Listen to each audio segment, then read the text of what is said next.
How to operate the remote? The remote requires two AAA cells of 1.2 volt. Power on off button. Press the button to switch system on and off.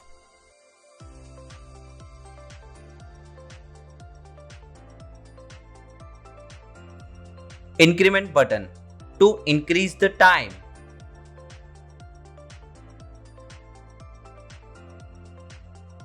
Decrement button to decrease the time.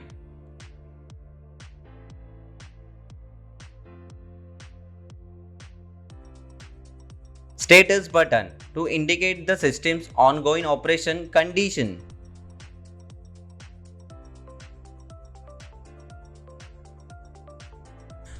Preset time options of 10, 20, 30, 60 minutes. Lamp's life in hours button shows remaining life of lamps. Thank you.